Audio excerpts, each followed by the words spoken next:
Мынакей достор, мындай алып камыр жуурдум. Менде 100 ай un, жумуртка менен да жуурдум. Өзүңүздөр каалаган количестводо жуурса, кошсоңуздар болот. Обычный эле камыр, бирок 100 ай аралашкан. Жакшылап ундап туруп, эми жаябыз. Мынакей жайдым. Калыңдыгындай кылып, эми муну кесебиз. Мынакей мындай кылып кестим. Мындай болду. Буларга өзүңүз каалагандай көк чөптү салсаңыз болот. Мен 100 ай салдым. Кааласаңыздар укроп менен, кинза менен, любой нерсе менен жасасаңар болот. Un, жумуртка коштум. Бир эле жумуртка коштум. Обычный эле камыр жуургандай кылып эле жууруйсуздар. Жагып койдум. Айылга келгенбиз, ошондон пайдаланып кечке тамак жасайын дедим. Казанга май куям.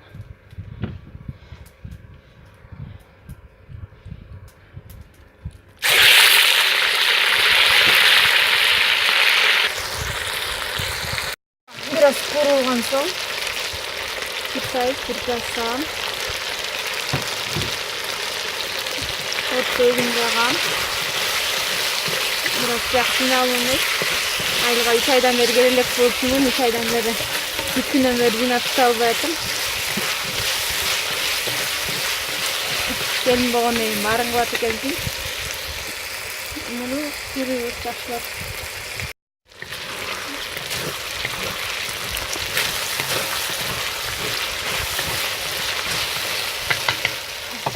Жакшылап журулган соң картошка салам.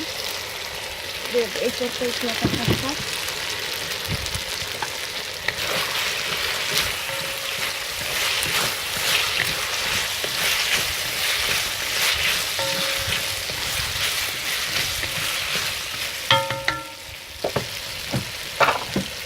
Tustaганды унутпайбыз.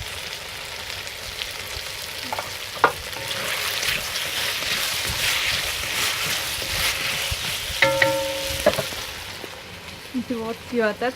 Ошон үчүн сүйлөгөндө мага кыйын болуп атат. Оттуда өзүм жагып атам, тамакты өзүм жасап атам, видеону өзүм тартып атам. Бирок ыңгайсыз болуп атат. Томат кошуп койдум. Томат кошпой деле койсоңуздар болот, бирок мен ар бир тамагыма томат кошом. Акрачка бат эле бышат, ошон үчүн буга эми суу куям. Мынча суу куйдум. Эми муну картошкалар ичиндеги эмелер бышкача кайнатабыз. Бул айыл болгондуктан менде овощи дегендер жок. Ошон үчүн менде көк чөптөрдөн 100 ай эле бар, огороддо өсүп турган. Ошон үчүн колуман келгенде тамак жасайм. Тамагым кайнап атат. Ичиндегилери бышып деле бүттү уже. Эми болсо буга кесип койгон камырларыбызды салып, дагы бир 7-8 мүнөт кайнатабыз. Интип четинен сала беребиз.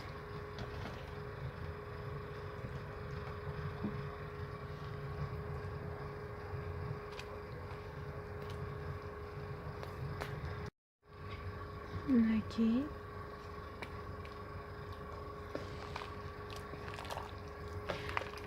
Муну эми камыры бышканча дагы бышырабыз.